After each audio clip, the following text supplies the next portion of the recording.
We're building tools for the next generations. That's what we're doing here. Wait a minute, reality isn't a literal depiction of what we see. Some might even say it's relative. If we want to understand the world we live in, we need to build quantum mechanical computers. You can't just scale technology without thinking about things like energy. The delta between 2 to 3 watts and nanowatts is 1 billion times. That's energy efficiency. And we're the first company in the world to do this. You said that was a turning point in your career. I could literally feel my brain rewiring in that process. People are interested about, well, where should I invest? What's going to pop next? I look at quantum as an ecosystem. So I would do 2 things.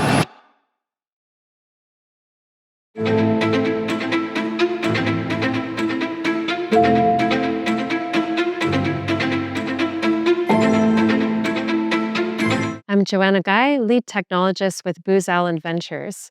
Booz Allen Ventures invests in early-stage startups who are trailblazing the most advanced technology in the world and scaling it. And today, I'm excited to join John Levy, co-founder and CEO of SEEQ, a leading quantum computing company. And we're in Elmsford, New York at the SEEQ headquarters. And I'm thrilled to talk to you more about you and this founder's highlight, and also to learn more about SEEQ. So let's begin there. What is SEEQ and what does the acronym stand for? Right. So thank you for having me here. It's really been an exciting day and spending time with you and the whole team. And working with Booz Allen. I mean, as I said earlier today when we were having a discussion, that the investment from Booz Allen Ventures actually came after the fact that we started working with the Booz Allen team. And so, it's a little bit like living with somebody before you get married, right?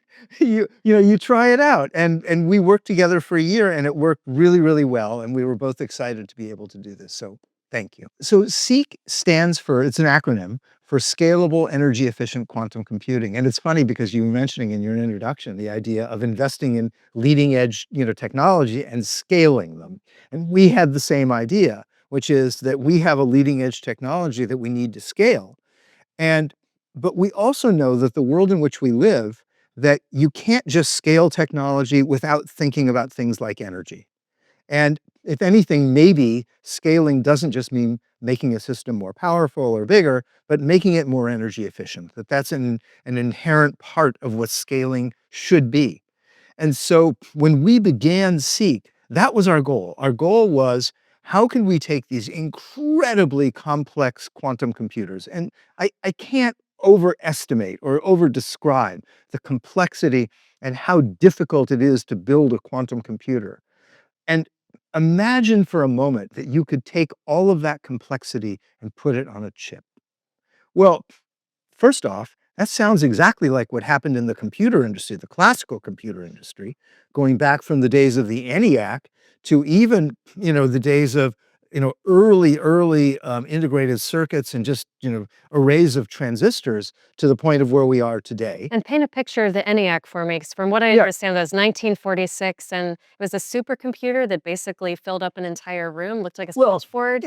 I guess in those days, you would have thought of it as a supercomputer. Today, it would feel like the least powerful thing you could ever have, right? I think I just saw a statistic that said something like the real supercomputers we have today, like El Capitan, for instance, are something like 400 billion times more powerful. Maybe it's trillion times. Does it really matter? I mean, massively more complex and powerful than that computer.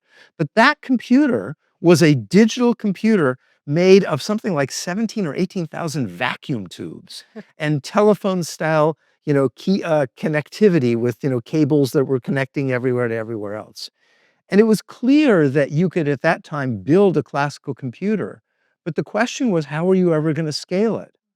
And so people tried to scale it with vacuum tubes. But what we know is, having gone back in history, is that the way it really happened was that a year later, up the road from the University of Pennsylvania at Bell Labs, a bunch of research scientists developed a transistor that could function as a solid-state switch, which could then later, by companies like Fairchild and then later Intel, could develop them into integrated circuits and microprocessors that actually built the computer industry. So we saw that and we said, we see that these quantum computers look like ENIAC machines.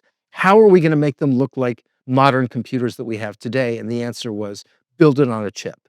Now, that sounds like, okay, so just build it on a chip. Why not? What's hard about that? Well, what's hard about that goes back to what I said about building quantum computers generally.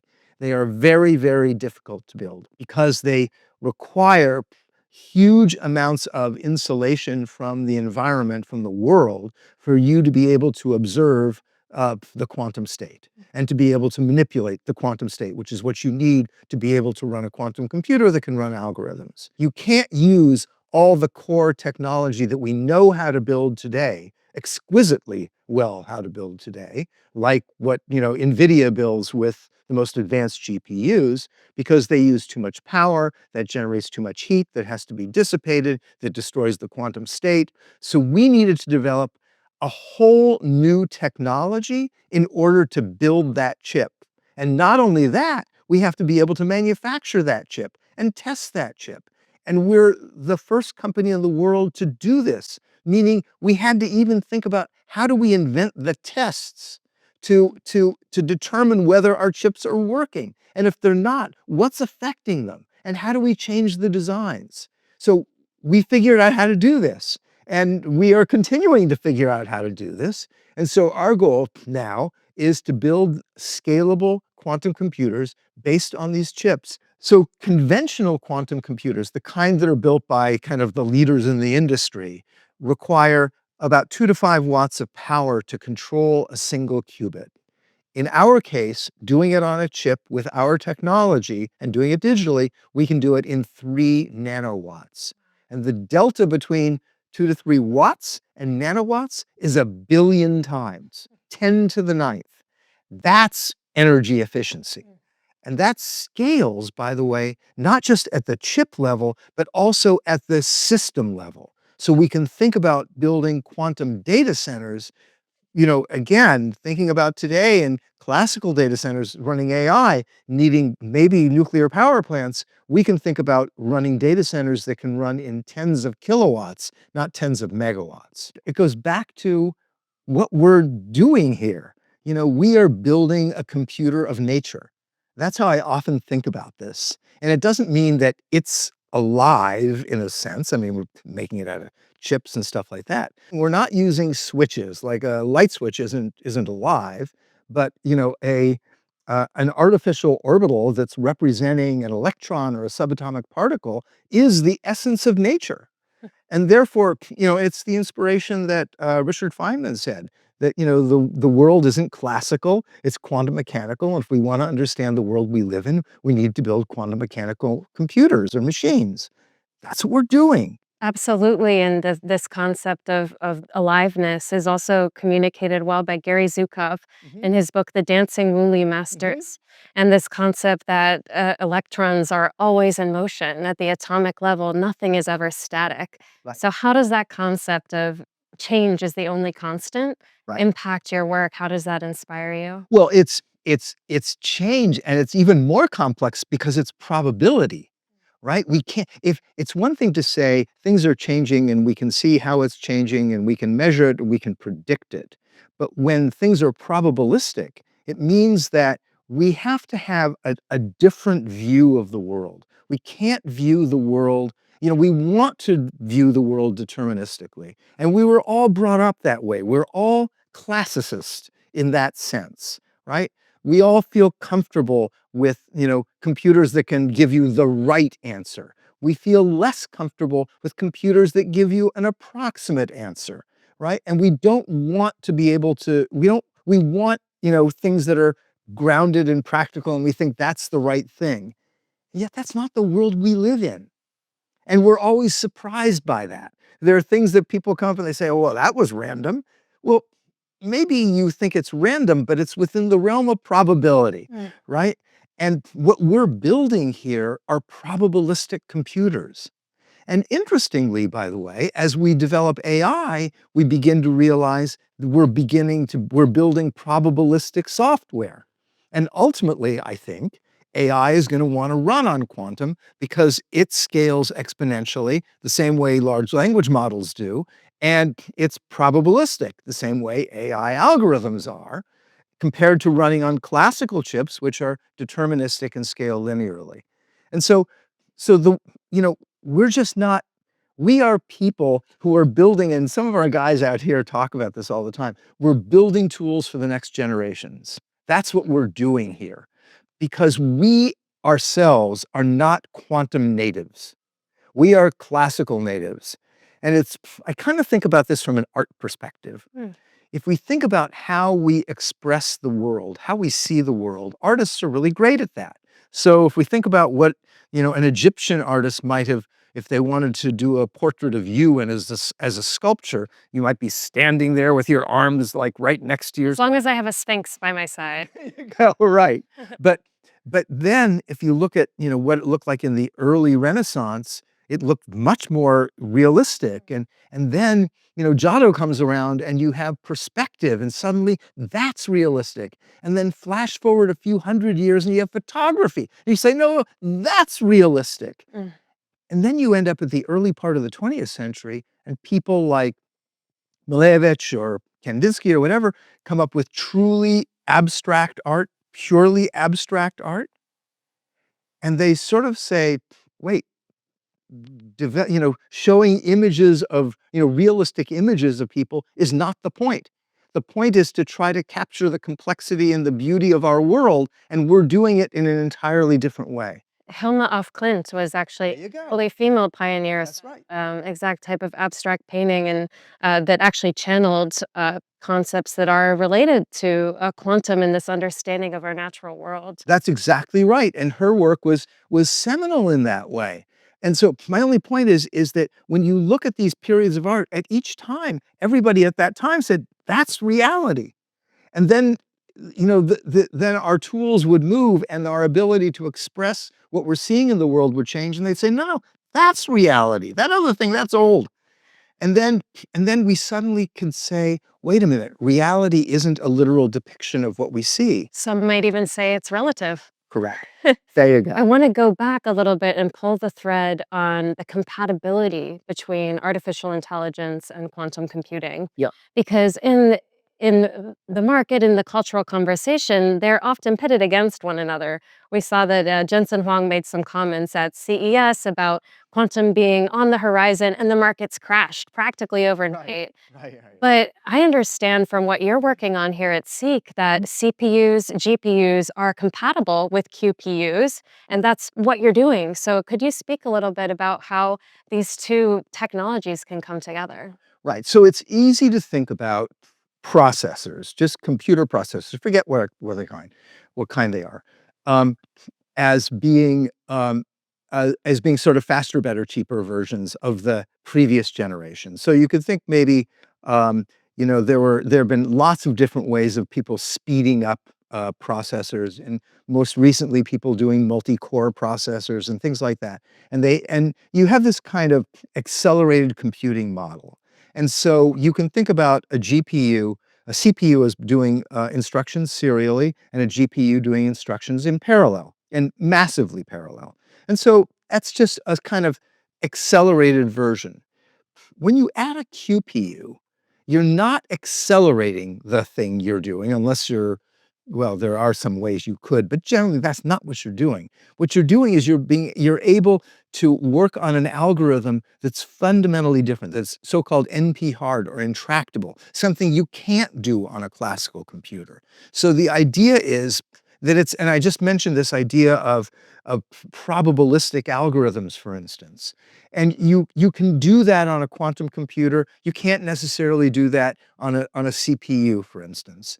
And so the idea is to build an environment that can accommodate both, so that we can have classical computers operating in serial, operating in parallel, really efficiently, and then quantum computers that can operate probabilistically, that scale exponentially, and now put them together. And now you have a heterogeneous computing platform that says to an algorithm developer, I can use what tool I need to do the thing I need. And it's not just about acceleration. Sometimes I need a quantum processor to work on something which is, again, probabilistic. Let's say it's chemical simulation, or I'm building a new molecule, or I want to build a catalyst for an electric battery or something like that. Um, and I would use a quantum computer for that, but I want to use a classical computer to take my candidate, my lead candidate, and validate it in a known program. And I want to use a GPU, an AI, to help me learn what was good and bad about that candidate, take those inputs and feed them back to my quantum computer and generate a new and hopefully better candidate. It sounds like you're envisioning and building a full ecosystem for quantum computing. Right. And it sounds like companies like Seek, NVIDIA, and Booz Allen are important American companies that have a stake in that. There's also a lot of other quantum companies popping up right now. People are interested about, where should I invest? What's going to pop next? So as we're looking toward the market, what advice do you have for people who are looking to invest in this space? I look at quantum as an ecosystem, the way classical computing is an ecosystem. So let's just think about it for a moment. We have companies that make chips, and within those chips, you have microprocessors, FPGAs, memory, ASICs, etc. And within each one of those categories, you have multiple companies that are experts in their field. Let's start with that. You have manufacturers of chips. You then have system developers. You have cloud companies. You have application companies. You have operating system companies, networking, et cetera, et cetera. And so you have this ecosystem. And when you invest, you can play that game. You can say, well, I really think that chips are the most important, or I really think that cloud companies or AI companies or whatever it is. And you can invest in that way. Quantum right now is structured so that most of the companies are vertically oriented. In other words, or integrated, where they're trying to do everything from chip to applications. And I think that is where we are in our industry, but I don't think that's where we're going to be. I think what we're going to be is we're going to be an analog to classical computing with chip companies, networking companies, application companies, system, cloud, et cetera. The same way it exists in classical. So I would do two things. One is I would look at companies that can play a particular and proprietary position in that ecosystem. So in our case, Seek, we are developing chips that do readout control, multiplexing, error correction, et cetera, on chip in support of a broad range of quantum companies, in fact, the entire quantum ecosystem. Or I would look at a portfolio approach to say, look, we don't know which quantum modality is going to win, if you will. And there are superconducting photonics, ion traps, cold atom, neutral atom, like whatever it is you want. Invest in the best of class of each one of those and hold a portfolio. Now, the issue is in the public markets, you only have really three companies that are public, that are pure play quantum. So it's not as easy to do unless you're a kind of public and private company investor where you can do a bit of both.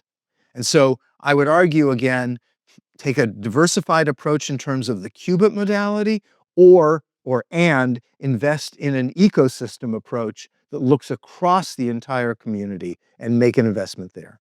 So Seek, where are you going next? I understand you're a global company with headquarters here, where we are right now in Elmsford, New York. You also have headquarters in Naples, and then I understand you have an exciting project in the UK. Right. So let's start about here. We're in Westchester County. Why are we in Westchester? I mean, is this the home of advanced technology? Well, it happens to be the home of IBM's global R&D headquarters in Yorktown Heights, and that's where Seek actually came from. So Seek spun out of IBM's superconducting electronics division back in, I don't know, the early 80s or something, to form a company called Hypris, and we spun Seek out of Hypris in 2019. So that's why we're here. And where we're sitting right now is a test facility. Across the street, we have our chip foundry. And this facility, we are just about to sign a lease to triple the size of the facility that we're in now. So to greatly expand our footprint and particularly our test infrastructure. In the UK, we have a team in central London that's working on firmware and software. And we're now, and this is as of literally a few weeks ago, we're part of the National Quantum Computing Center, which is one of maybe the preeminent quantum facility in the world. It's outside of Oxford. It's in the Rutherford National Lab. And there are examples of each kind of quantum computer, so they can benchmark them against each other with, common algorithms. And we were brought in not as one of those modalities, we were brought in as the first scaling partner. So the idea for us is to integrate our chips across the different qubit modalities. So the first one we're doing is with Rigetti, and we recently won, I think, about a $3.5 million contract to do the integration with Rigetti on their readout for error correction. I'm hearing a little bit of investment advice. Okay. It's funny you say that, because I think that they just put out their earnings, and somebody told me in their earnings report they mentioned the work they're doing with us on the NQCC. But we're working with other companies as well. And then in Italy, the reason that we're in Italy is because Italy, and particularly in Naples, and this is southern Italy, it's not where you expect, the hotbed of advanced technology to exist anywhere, forgetting Italy. But as it turns out, Naples has been an important center for superconducting electronics since the 1950s. And when Professor Majorana taught there. And so we started a collaboration with them. And for instance, it's where our readout work was and is continuing to be developed. And that's one of the core technologies we have. Well, John, you're an incredible entrepreneur at the intersection of business and science. I want to ask you a rapid fire personal question. Okay. So, favorite physicist and favorite philosopher? Okay, let's see. Physicist, I'd say Richard Feynman, because first off, he was one of the first people who talked about the need and the requirement and the vision to build a quantum computer. Let's see. He also played the bongos, and he had an incredible sense of humor. So I appreciate all of those things. Philosopher. Well, that's a complicated question. Although recently I just finished reading this book called The Rigor of Angels about Kant and Heisenberg and Borges. So Kant, the philosopher, Heisenberg, the physicist, and Borges, the novelist or the fiction writer. And I would say that Kant's critique of pure reason really sets the stage, I think, for understanding and accepting a world in which this idea of quantum technology, and not just the technology, but a quantum understanding of the world was possible. And I think that he didn't know that that was what it was going to be, but his reasoning around it in a lot of his writing he was asking questions that were the kinds of questions that people could, think about in the early days of quantum physics. And so I think those are the two. Well, you've also spoken about a concept around maintaining curiosity and being open-minded. And I see some of those threads in the thought leadership of someone like Eckhart Tolle, and the idea of Right. kind of ascending beyond the ego to evolve. Right. Can you speak a little bit to that? You said that was a turning point in your career when you were kind of able in this internal battle with yourself to say, I don't have to be the smartest person in the room. Right. In fact, I don't want to be. Right. And can you talk a little bit about how that impacted your career trajectory? Yeah, so I was invited to join a think tank in Silicon Valley that Paul Allen was funding, called Interval Research. And it's funny. Sometimes you get invited because somebody will say, like, "Oh, you're an expert in a particular field," and so they want you to be able to answer all the questions in that way. And I was also brought up in a very traditional educational environment with a lot of rote learning and everything. And as I mentioned about, I think I told you a story earlier about, memorizing the eye chart, where I was sort of programmed to want to to understand what the right answer was, that there was a right answer, master it, and being able to express it. And so, between those things, it felt um, like I was being asked to answer questions. And when I realized working in this lab with people who, I worked with people who invented the graphical user interface, the mouse, the Ethernet, the laser printer, the laptop computer, etc.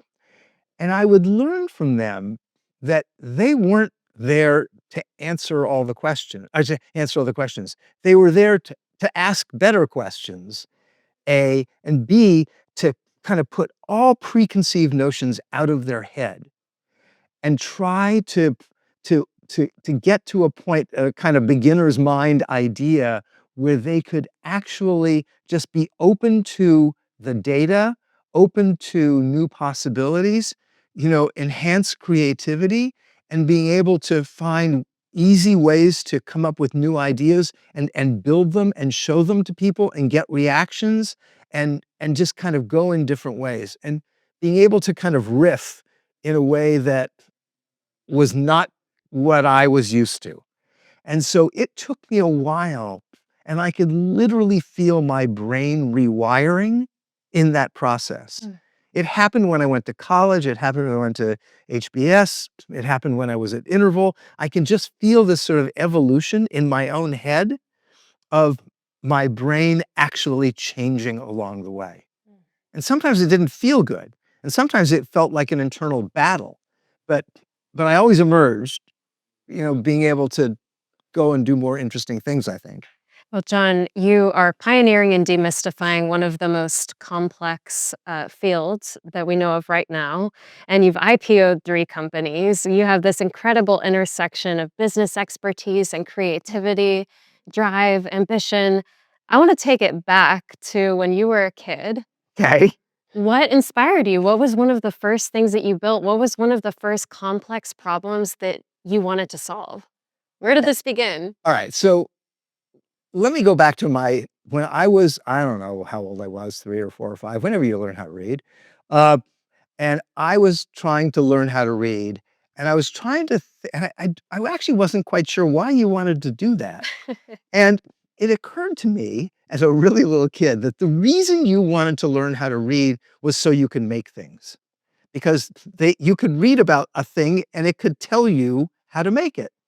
So so my favorite book when I was a really little kid was A Boy's Third Book of Electronics. That's what it was called. It was A Boy's Third. Okay, so that's what it is. And by the way, I didn't have the first or the second. I only had the third, whatever. And I remember I took like I think it was a toilet paper tube, and I wrapped wire around it. And I got a crystal, and I was building like this kind of very primitive radio and stuff like that. And I think all of maybe 5 or 6 years old, something like that. And so I learned that you could look stuff up, you could make them, things worked, and you just used the word demystified. And it demystified for me something that felt like magic, which was kind of technology. Oh, one more thing about reading, and that is my other favorite category was I would read biographies of inventors. I couldn't get enough of them. Mm. It was my favorite category. And so this idea of reading to build, building and demystifying technology, running these fairs, starting my little leather making business, showing films on college campuses and making money doing that, all sort of, it began to put things together. And I began to realize that I could use entrepreneurialism feels like to me it's an instinct. It's like a way of looking at the world. It's an outlook. And being able to apply that to technology and building things was always something that just felt natural to me. It just felt easy. Yeah, well, now also the kids have YouTube. We have to give them a new reason to read. Right. So hopefully we could figure that out. There you go. But yeah, I want to continue down that journey. So after business school, Right. you're looking at starting to build a company, and you've clearly already done it to great success Right. through your early life. What kind of obstacles, maybe self-doubt, internal battles were you facing when you were looking to build your first company? What was that journey? Yeah. So what I first started doing was I I I had this. So one of my classmates at Harvard Business School dropped out, and he dropped out because he started a company called VisiCalc or VisiCorp, I think, and it was the first electronic spreadsheet, which was in fact the first program that people used for personal computers. Right? It's really the thing that made personal computers useful for most businesses and things, and I had won the award in my section at Harvard Business School of all year without numbers. And then I became like a complete spreadsheet jockey. I could make a spreadsheet sing. I could make it do anything, right? And so I graduated, and one of the first things I did was I started finding entrepreneurs who needed people to help them build business plans, business models, et cetera, et cetera. And I offered my services, and I said to them, I don't want you to pay me any money. I want you to pay me stock. And I'll take ownership of your company, and I'm going to write your business plan, and I'm going to write your spreadsheet, and I'm going to figure out your business model, and I'm going to, and I'm going to help you raise money. And so I did that. And I started building up my own little portfolio. And this was really early. I mean, this is, years and years ago when venture capital was not a big thing. And, people didn't, I mean, the idea of an electronic spreadsheet was a new thing and very few people knew how to use it. And I did. So I used that skill set and being able to write well and be able to build out really interesting business models. And it turns out I started a bunch of companies or helped these other people start them, and we got them public. And it's interesting to think about the ripple effects that things create as well, because just in the way that the electronic spreadsheet made the PC useful, Mhm.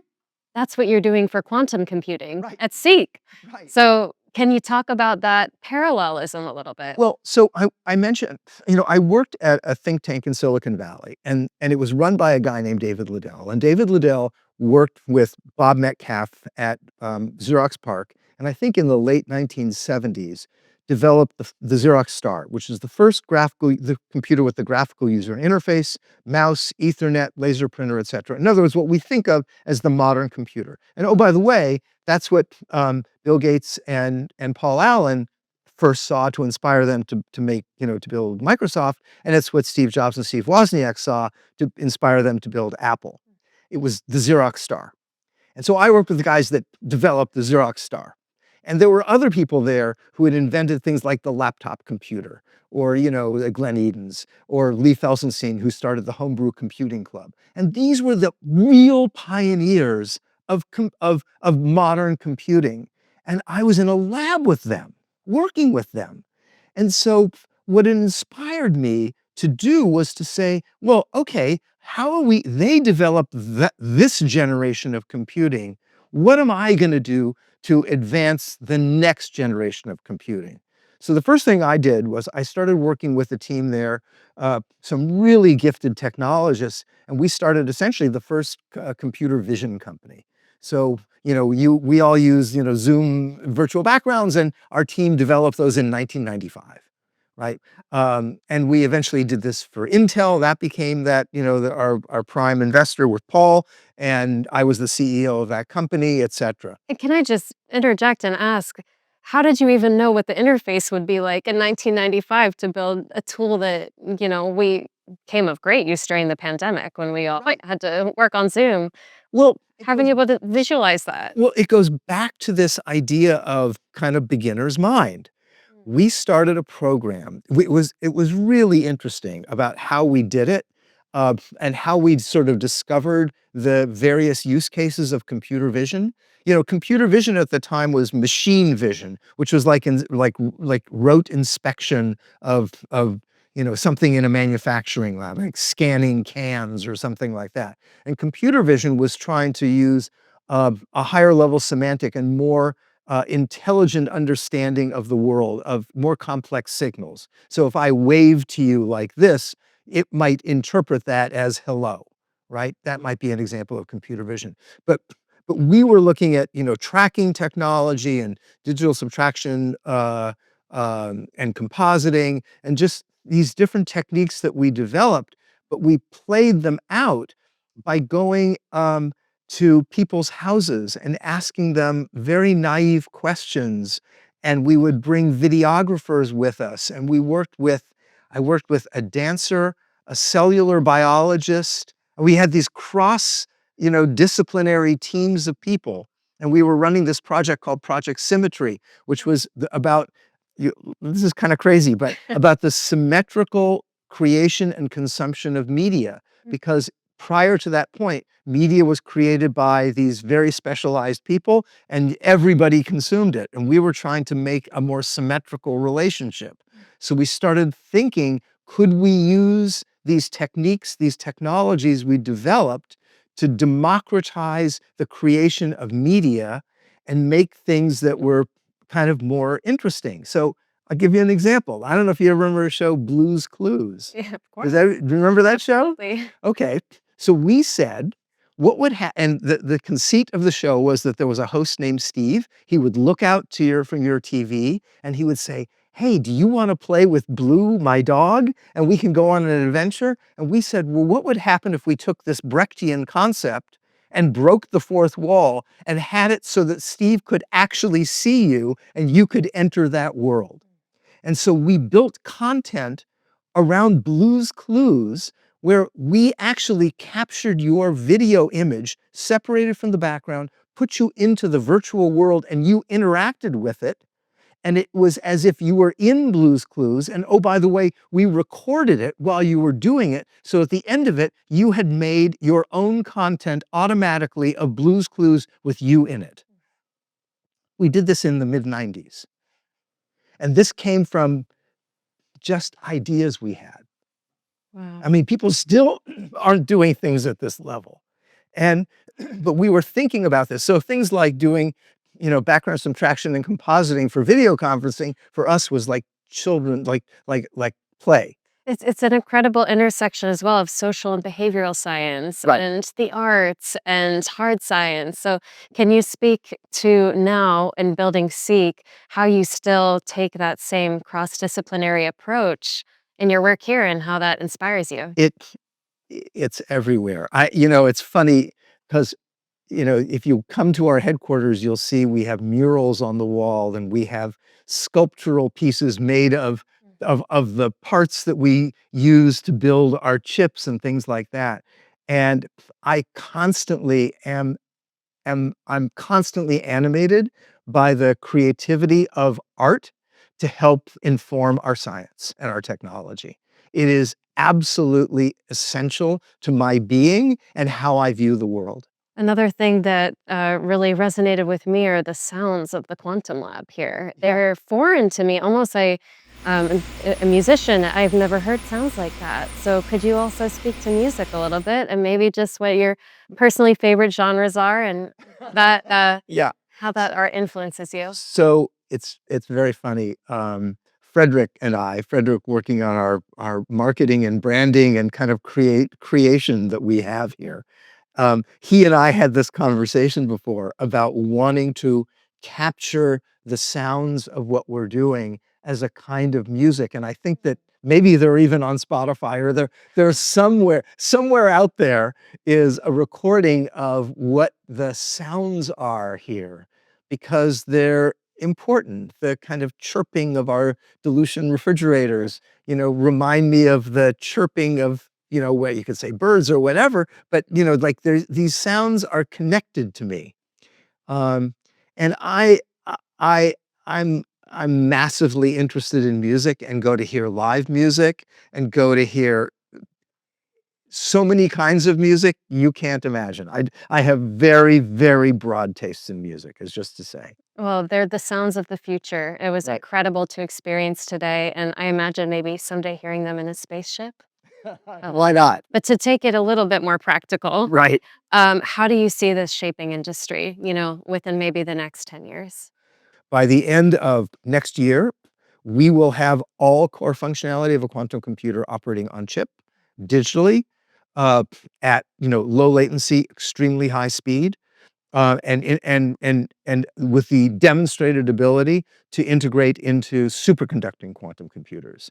And then going from there, what we see is the integration of error correction, GPU integration, and then different modalities of quantum computers. So probably going from superconducting to other matter-based quantum computers like spin silicon, and then going to more atomic-oriented computers like photonic-based quantum computers, ion traps, cold and neutral atoms, etc. Mm. So that's sort of the trajectory that I see. Well, John, thank you so much for spending this time with me. And could you just leave me with one piece of advice, and for the viewers, maybe a mantra that you revisit, a quote, a piece of advice, just something to that you hold on to as you're pursuing these incredible world-changing endeavors?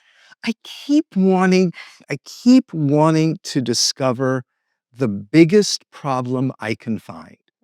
I just it's like the thing I want to find is the biggest problem, because I always know that, or I feel confident that if I can find the biggest problem, I can find the people who can help me, or I can, or work with them, or whatever, or learn about what are great solutions. But I'm always interested in the problem, and that's the thing I want. I want to solve for finding the problem, right? And I want to maintain the biggest vision I can. Well, I love it. Turns on its head. Most people are looking for solutions, and you're out there looking for the problems Right. and ready to solve them. So thank you so much, John. It's been a pleasure to chat with you. Thank you. I appreciate it.